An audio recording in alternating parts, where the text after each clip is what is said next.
governs, and she never governs wisely. The colonies are not to be emancipated. All men are created equal, victory or death.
If the early motives for revolution were mercenary and self-serving, the year 1776 saw those beginnings transform and crystallize into America's beautifully idealistic Declaration of Independence.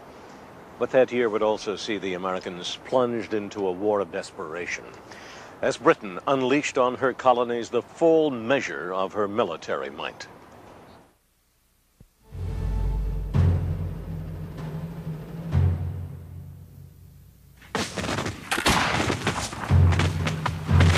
At the same time, American rebels were fighting British regulars at the Battle of Bunker Hill.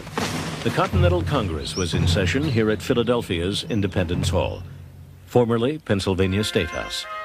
John Adams believed he had the key to enticing an equivocal Congress into supporting the army that had formed around Boston. And the key was a man. I concluded with emotion that Congress would adopt the army at Cambridge and appoint a general. I had no hesitation to declare that I had but one gentleman in mind for that important command, and that was a gentleman from Virginia, John Adams. The gentleman was George Washington, who had attended the convention wearing his scarlet and blue Virginia militia uniform, as if advertising his availability for military service. With one brilliant stroke, John Adams brought the Plantation Society's southern colonies to the active support of the industry-oriented northern colonies, and at the same time provided the embryonic Continental Army with a strong, charismatic leader. He was the revolution. He was the army. He is the only American who's ever lived who, if he had chosen to, could have become king. There was a movement toward the end of the revolution to make him the king of the new country. Though I am truly sensible of the high honor done me in this appointment, yet I feel great distress from a consciousness that my abilities and military experience may not be equal to the extensive and important trust. However, as the Congress desire, I will enter upon the momentous duty and exert every power I possess in their service and for the support of the glorious cause. George Washington to the Continental Congress. He was a man who had presence. He just walked into a room and everyone stopped and looked at him. He was very tall for that day, about 6'3", but in that time that made him a giant.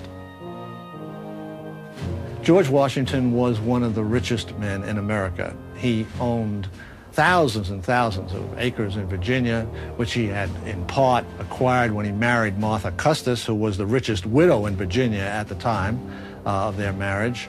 And he had inherited a very substantial estate from his brother Lawrence at Mount Vernon. And also he owned thousands of acres in the West, which he had acquired as bounties for his service in the French and Indian War. And it only proves, I think, that the American Revolution was unique in this respect. It wasn't in any sense an attempt to overturn the existing class structure. It was really a war fought to protect rights and privileges and property which Americans felt they possessed as free-born Englishmen.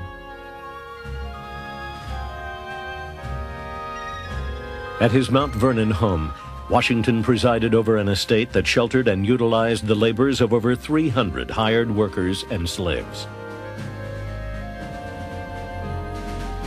He was a tough character. He wasn't this old man on a dollar bill that we think of now. He stood as straight as an Indian, you know, and men just worshipped him. He'd drink and he liked to gamble and play cards, and when he got mad, he could cuss the paint off the walls. You had prepared me to entertain a favorable opinion of him, but I thought the one half was not told me.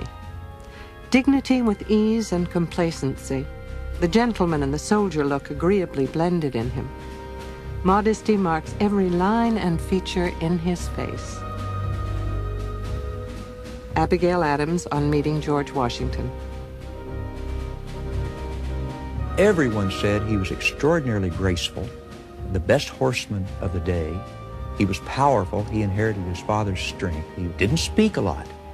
He was very self-effacing for two reasons. One, that was just his personality. He was not a pushy person. The other is his teeth were very bad. Even as a young man, they were rotting out. And that always embarrassed him a little, so he kept his mouth shut. You see the paintings of him with his lips clenched together. My dearest, I am now set down to write you on a subject that fills me with inexpressible concern.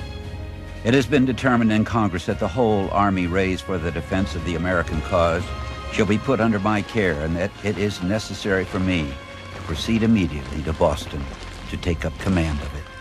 George Washington to his wife, Martha.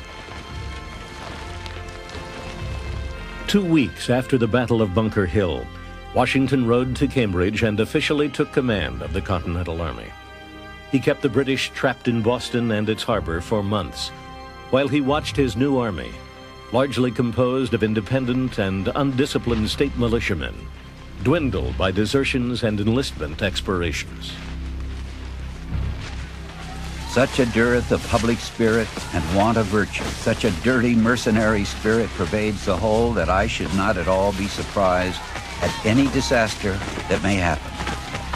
Could I have foreseen what I have and am likely to experience, no consideration upon earth should have induced me to accept this command. George Washington, October 29th, 1775. Nevertheless, enough old militia re-enlisted, and enough new militia appeared in the next months to hold the shoestring army together. Washington moved his forces onto the heights of the Dorchester Peninsula, where he could overlook the British, but he could not threaten them. He had no heavy artillery.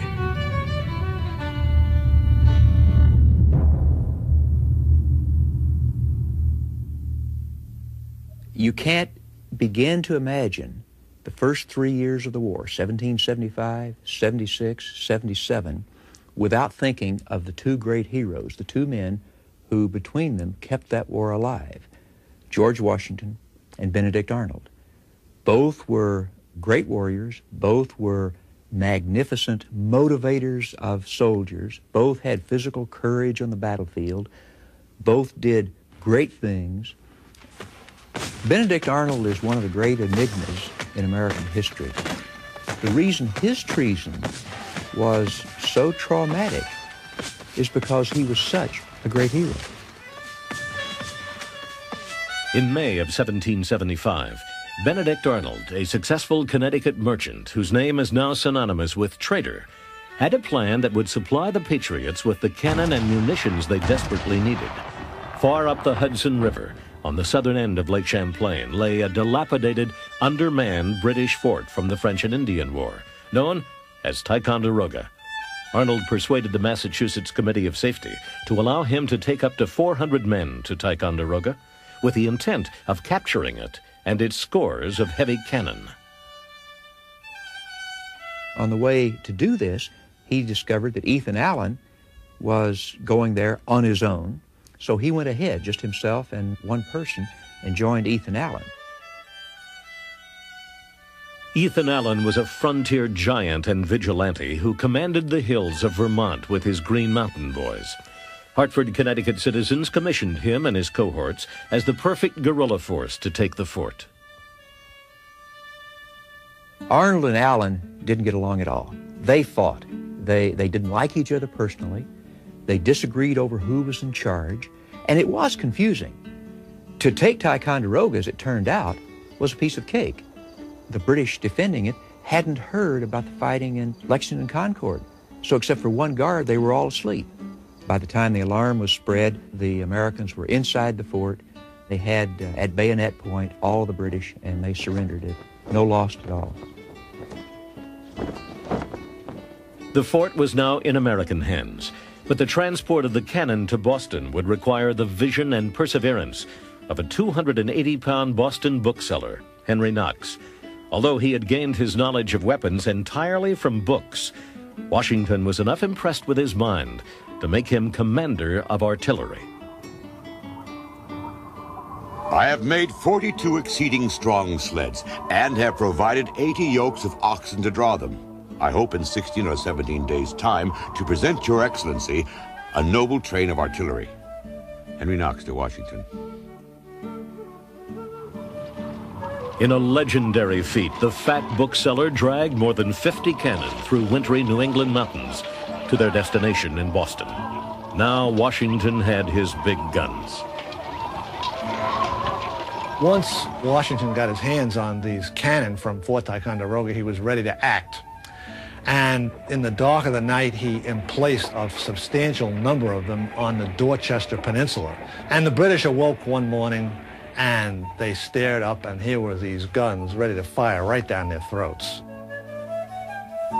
The rebels have done more in one night than my whole army could do in months. General William Howe, upon viewing Dorchester Heights. In mid-March 1776, less than 2 weeks after the guns of Ticonderoga appeared atop Dorchester Heights, the British set sail for Halifax, Nova Scotia, taking 1,000 Boston loyalists with them. And the Americans then celebrated this as a stupendous victory, which it wasn't. It was a completely illusory victory. They didn't kill a single British soldier. They did get Boston back, but the whole British army had gotten away to fight another day, and they did indeed come back and fight another day as a great, great big British army.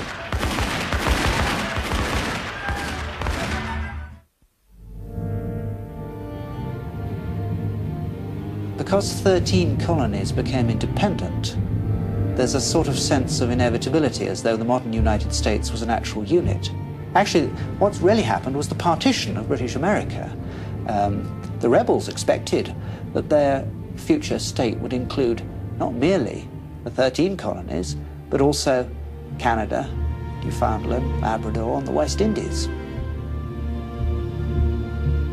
With the allegiance of 13 colonies, the rebels decided in late 1775 to try for a 14th, Canada, the frozen giant to the north.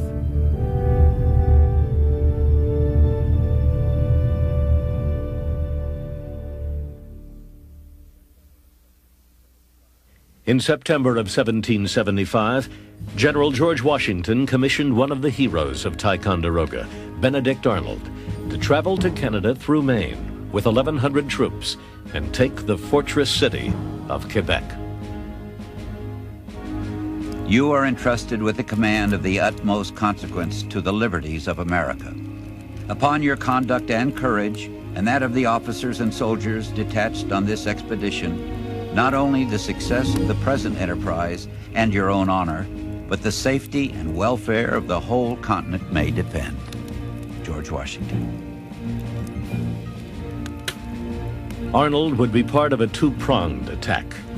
General Philip Schuyler and General Richard Montgomery would lead a force of 1,200 men from Fort Ticonderoga to Montreal, then push down the St. Lawrence to meet Arnold at Quebec.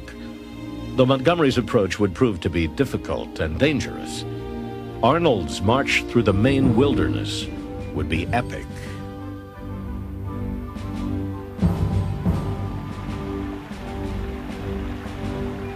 They sailed to the mouth of Maine's Kennebec River from a port near Boston. This was the true start of the 385-mile wilderness trek to Quebec. Arnold's march to Quebec is truly one of those great dramas of the Revolution. It has to go down in history as one of the great feats of leadership on one hand, and the overcoming of tremendous obstacles and the willingness to accept great privation and pain, even starvation on the part of the people who went along with him.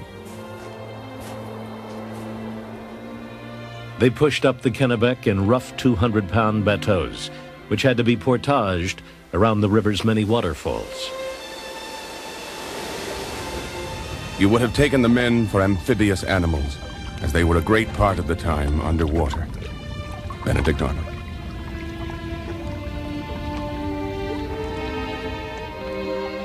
Breaking trail for Arnold was Daniel Morgan, portrayed here as an old man. At the time of the trek, he was in fact a 39-year-old, tough, wily frontier giant who had lost all the teeth on one side of his mouth when an Indian bullet passed through his neck 17 years earlier. Morgan commanded 3 companies of riflemen for Arnold's expedition.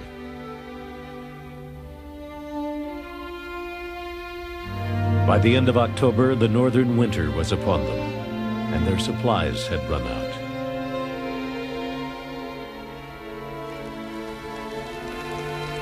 The voracious disposition many of us had now arrived at rendered almost anything admissible. In the company was a poor dog who became a prey for the sustenance of the assassinators. This poor animal was instantly devoured without leaving any vestige of the sacrifice. Nor did the shaving soap, lip salve, leather of their shoes, cartridge boxes, etc., share any better fate. Dr. Isaac Center.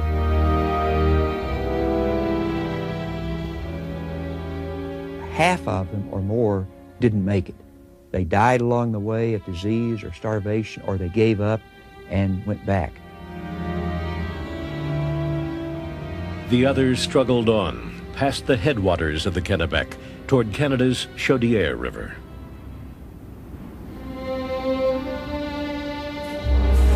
They wade through the mire to the foot of the next steep and gaze up at its summit, contemplating what they must suffer before they reach it. They attempt it, catching at every twig and shrub they can lay hold of. Their feet fly from them. They fall down to rise no more. Private George Morrison. But for Arnold's own personal leadership and his own endurance, they may not have made it. As this entire group was about to freeze to death, to die of exposure, he and a few hand-picked men raced on ahead, got into the French settlements on the Canadian side, got food, and returned it to the men. I have been deceived by every account of our route, which is longer and has been attended by 1,000 difficulties I never apprehended. But if crowned with success, I shall think it but trifling. Benedict Arnold. Revitalized by the food, Arnold and his men marched on to the imposing cliffs of Point Levis, across the St. Lawrence River from the city of Quebec.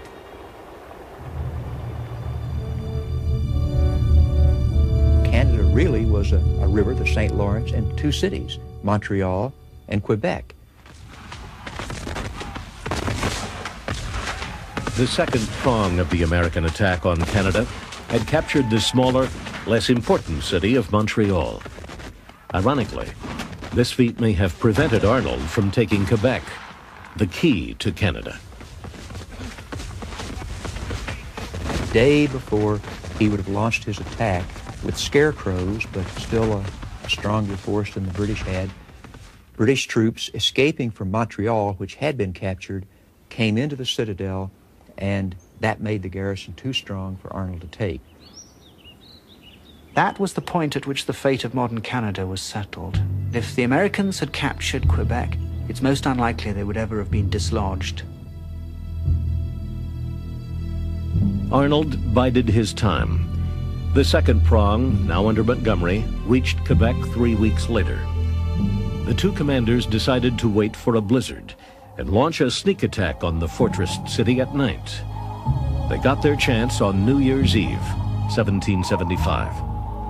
Arnold would come from the north. Montgomery would approach from the south, around the precipice of Cape Diamond, where massive chunks of ice would cause his men to proceed in single file. Montgomery led the way. Men of New York, you will not fear to follow where your general leads. Come on, my brave boys, and Quebec is ours. General Richard Montgomery. A cannon, firing small lead balls called grape shot, ripped the darkness. Montgomery, two of his captains, a sergeant and a private, were killed on the spot.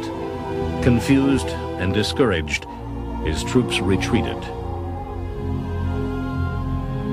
Arnold and his force of 600 passed through the Palace Gate into the winding streets of Quebec's lower town. They were surrounded by British musket fire. Arnold was hit. A musket ball lodged in his left leg.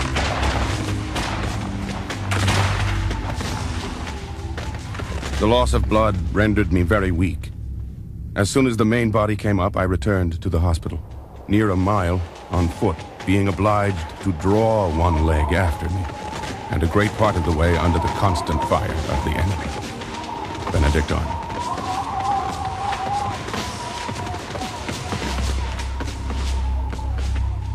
The command of the American forces now fell to Daniel Morgan. Through daring and fierce fighting, he took hundreds of prisoners. But after 3 hours of fighting, Morgan was still unaware of Montgomery's death. Finally, without Montgomery's troops, Morgan was forced to surrender. The battle for Quebec was over. From a hospital bed on the outskirts of the walled city, a dogged Benedict Arnold lay with pistols loaded and sword at his side.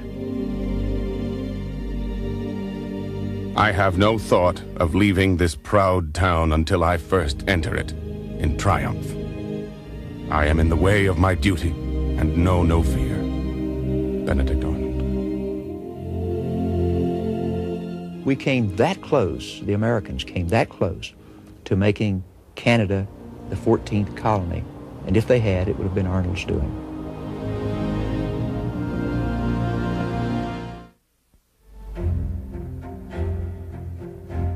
Upon his return to Philadelphia from England in May of 1775, Benjamin Franklin found the signs of war all about him. He devoted himself to the work of the Patriot cause. Benjamin Franklin was a very unlikely revolutionary. He was 70 years of age in 1776, an unusual age for a revolutionary. One doesn't usually think of men that old risking everything. We already had an international reputation, which none of the other revolutionaries had, and everything to lose, and what could he have gained? But he throws himself into it with the passion. His anger at the British government for humiliating him in 1774 led him to his patriot enthusiasm. At the same time, the rift between the old revolutionary and his loyalist son, William, continued to deepen. Franklin and his son, the governor, spent a whole night discussing the prospects of the revolution and emptying many bottles of Madeira in the process. It was Franklin's favorite drink. Franklin could not change his son's loyalty to England. The crown had given him respectability, and the son said that he would not espouse the revolution, that he was a servant of England, and thus he would remain. After this, the two men did not talk anymore until after the revolution. As governor of New Jersey, William Franklin became a loyalist leader. His revolutionary father became a member of a select 5-man committee responsible for drafting one of the most significant documents ever written.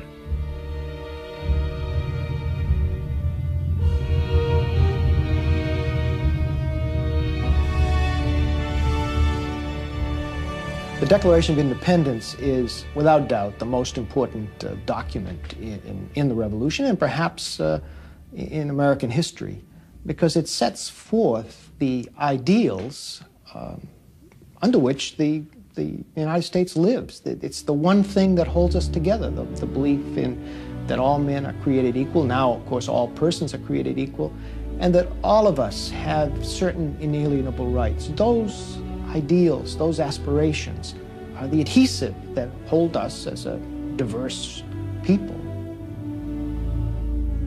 Many of the rebel leaders were reluctant to declare independence. In July of 1775, the American Congress even sent a conciliatory proposal directly to George III.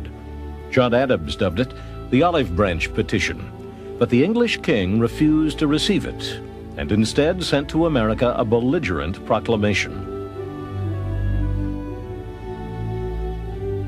Whereas many of our subjects in diverse parts of our colonies and plantations in North America, misled by dangerous and ill-designing men, and forgetting the allegiance which they owe to the power that has protected and supported them, have at length proceeded to open and avow rebellion.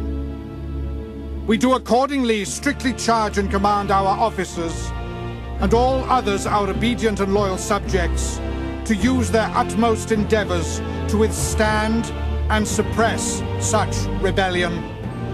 George III, August the 23rd, 1775.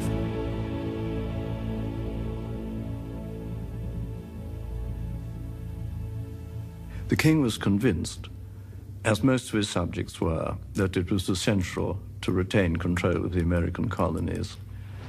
And he proceeded to the bitter end to believe that, and bitterly opposed even the making of peace at the end. Indeed, there's the domino theory. If you let America go, everything else will fall. Canada will fall, the West Indian colonies will fall, and so on. Thomas Paine was an Englishman who had come to America through the sponsorship of Benjamin Franklin. Early in 1776, he wrote an enormously successful piece of propaganda called Common Sense, the first major public call for independence. In months, the 47-page pamphlet had sold 100,000 copies. O ye that love mankind, ye that oppose not only the tyranny, but the tyrant, stand forth. Every spot on the world is overrun with oppression. Freedom has been hunted round the globe. Oh, receive the fugitive, and prepare in time an asylum for mankind. Thomas Paine, 1776. Forward-thinking Abigail Adams saw in the climate of change a rare opportunity for her own sex. I long to hear that you have declared an independency. And by the way, in the new code of laws, which I suppose it'll be necessary for you to make, I desire you would remember the ladies and be more generous and favorable to them than your ancestors. Do not put such unlimited power into the hands of the husbands. Remember, all men would be tyrants if they could be. If particular care and attention is not paid to the ladies, we are determined to foment a rebellion and will not hold ourselves bound by any laws in which we have no voice. Abigail Adams, letter to John Adams, March 31st, 1776. Finally, the Congress created a committee to put America's demands for independence into writing. A 33-year-old Virginian, Thomas Jefferson, accepted the task of authorship. In Williamsburg, weeks before his new assignment, Jefferson had written the preamble to Virginia's Constitution. He would use it to guide him in his current task. He rented the upstairs flat of this house in Philadelphia to do his work, and in the parlor, at a small desk, he wrote the Declaration of Independence. It was intended to be an expression of the American mind, and to give to that expression the proper tone and spirit called for by the occasion. Thomas Jefferson.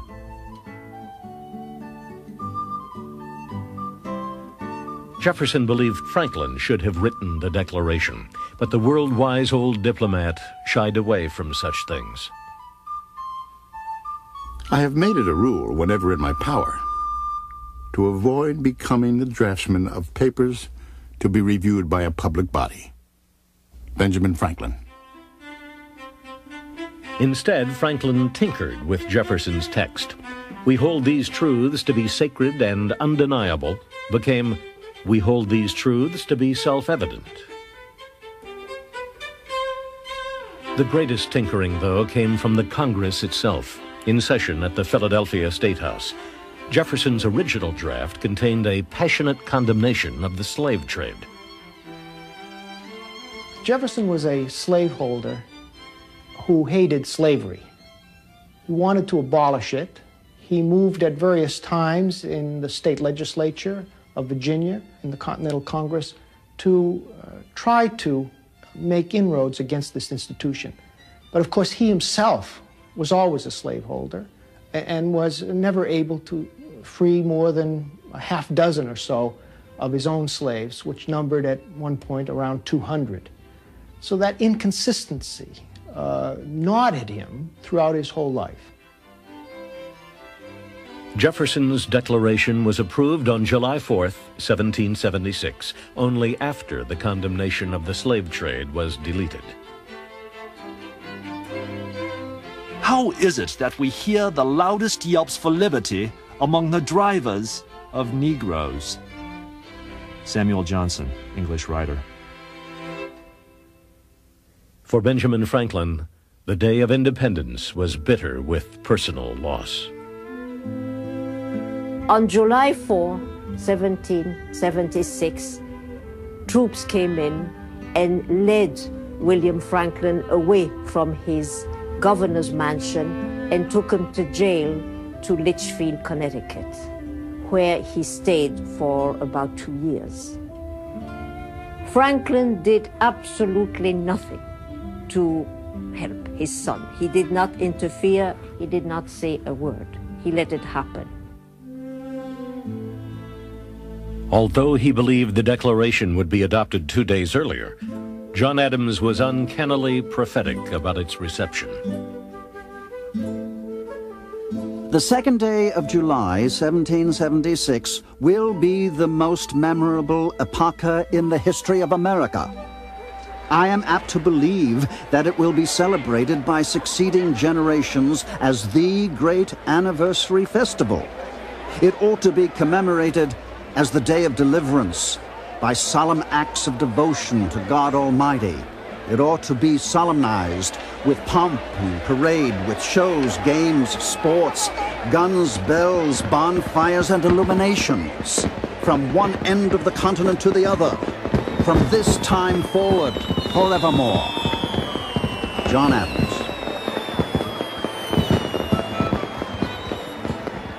Even if the Congress didn't seem to remember the ladies, Abigail Adams was swept up in the euphoria of a new beginning. The bells rang, the cannon were discharged, and every face appeared joyful. After dinner, the king's arms were taken down from the State House, and every vestige of him from every place, and burned. Thus ends royal authority in this state, and all the people shall say, Amen. Abigail Adams, on a reading of the Declaration at the State House in Boston. On July 9th, Washington had the Declaration read to his troops. He and his men now had an actual League of States to defend. Also on July 9th, in New York, the Sons of Liberty toppled the lead statue of George III. They melted it down and cast 42,000 Patriot bullets. I am well aware of the toil and blood and treasure that it will cost us to maintain this declaration and support and defend these states. Yet through all the gloom, I can see the rays of ravishing light and glory. I can see that the end is more than worth all the means, and that posterity will triumph in that day's transaction. John Adams.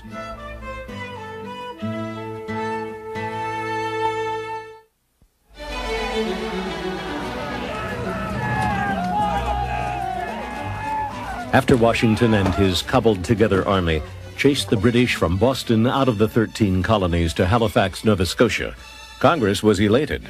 The self-appointed legislators saw the British as easily defeated foes. They were wrong. The British were not kidding around anymore. They were raising men. They were raising millions of dollars. They were floating ships out of dry docks where they'd been sitting since the 7 Years' War, and they were getting ready for an immense effort. And they did indeed put together the largest British army they had ever sent overseas in the history of the country. William Howe's 9,000 men from Halifax would meet with his brother, Admiral Richard Howe's 23,000 troops from England, in the harbor of one of the largest cities in America, New York.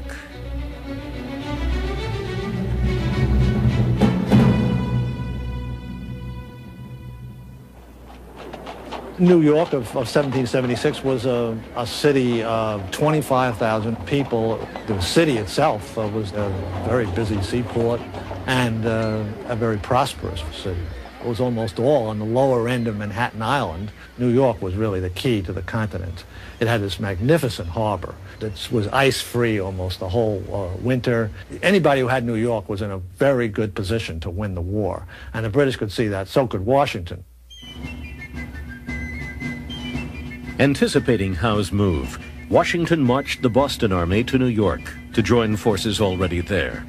By mid-year, he stood ready to meet any British advance with 23,000 men, almost two-thirds of them untrained state militia.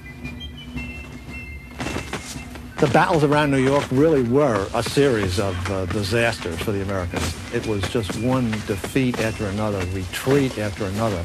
And of course the militia proved to be totally undependable, and not only they wouldn't fight, but they went home in droves by the thousands.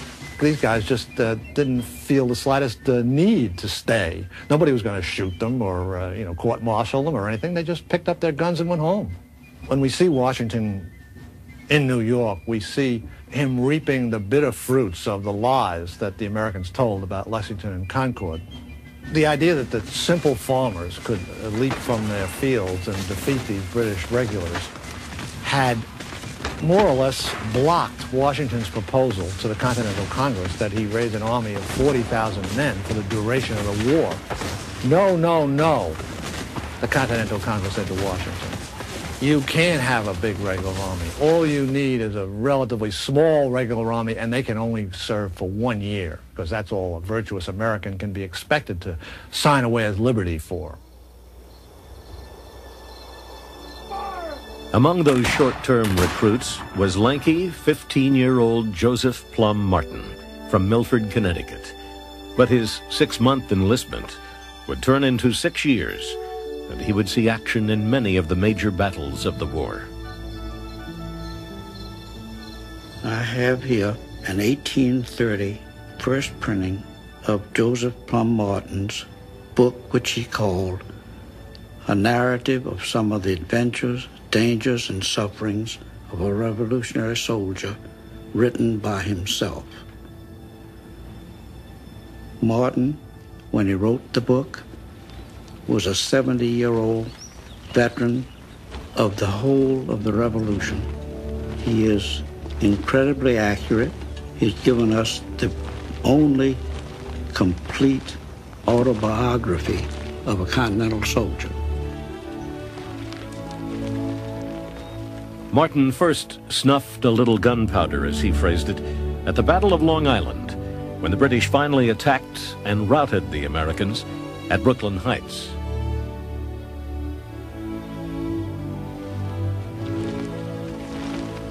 We soon landed at Brooklyn, upon the island.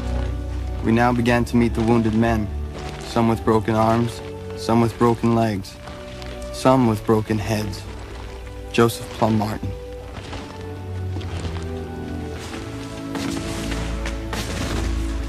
With Joseph Plum Martin's first battle also came his first taste of defeat.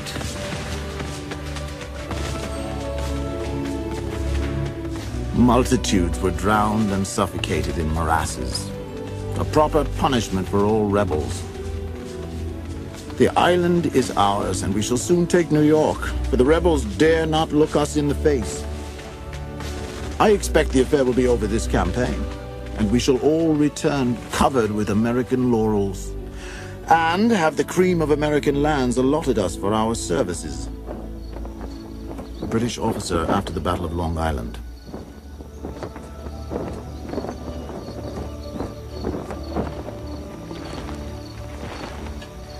Unwisely, Washington had divided his army between Long Island and the island of Manhattan. With the British fleet in control of the harbor, nearly 10,000 of his troops now found themselves trapped on Long Island. The revolution survived when they made their escape thanks to the seafaring skill of John Glover and his Marbleheaders. Washington got them all down in boats run by a group of his soldiers who were from Marblehead, Massachusetts, who understood water and sea and shipping, and under cover of darkness got his entire army from Brooklyn back across to Manhattan. When the British woke up the next morning, they looked out and the American lines were empty. That was the loss of the first and greatest opportunity to destroy Washington and his army. Overpowered on the land and on the water, the Americans tried a secret weapon, David Bushnell's Turtle, the world's first submarine. It could submerge for a half hour. And Benjamin Franklin gave Bushnell the idea to illuminate the dials down in the darkness under the water with foxfire. So the guy had a compass down there and he had a general idea of where he was going.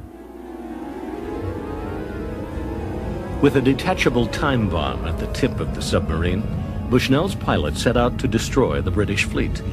However, the attack was a complete failure, and a second attempt was never made.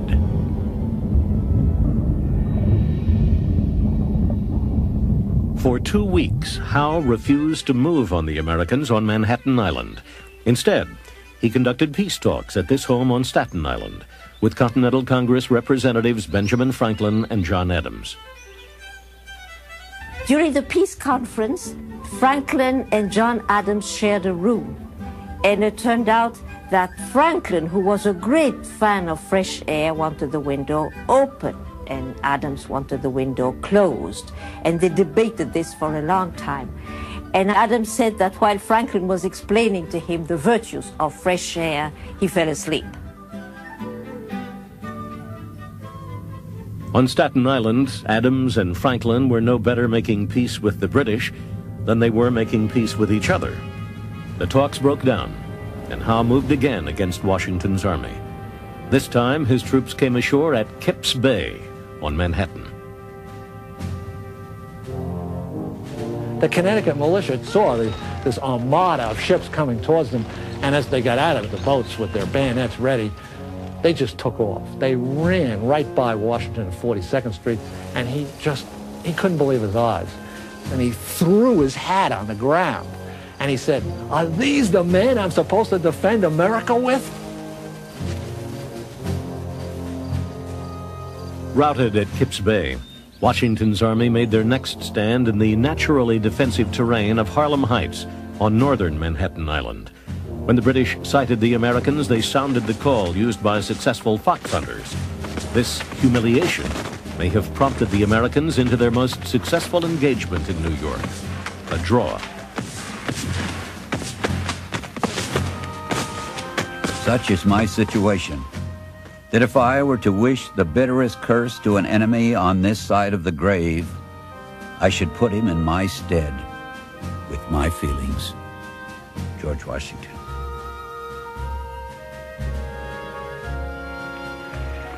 Howe finally chased Washington north out of New York City and up to the village of White Plains. Here at the end of October, Washington would meet the British again.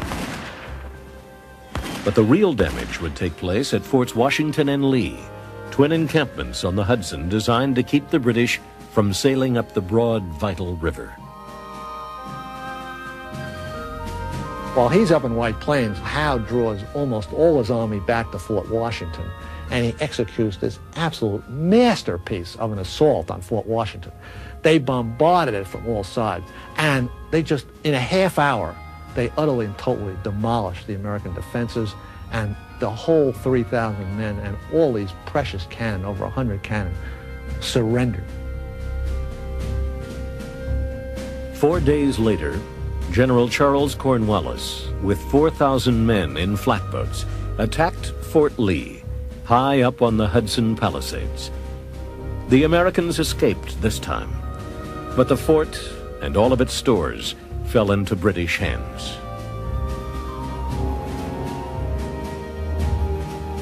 No man, I believe, ever had a greater choice of difficulties and less means to extricate himself from them. George Washington. By the end of 1776, New York, its harbor, and the vital Hudson River belonged to the British. With Washington's army shriveled to a few thousand men, American hopes were never fainter. In December, common sense author Thomas Paine wrote another brilliant piece of propaganda entitled The American Crisis. These are the times that try men's souls. The summer patriot will, in this crisis, shrink from the service of his country. But he that stands it now deserves the thanks of man and woman. Tyranny, like hell, is not easily conquered. Yet we have this consolation with us, that the harder the conflict, the more glorious the triumph. Thomas Paine.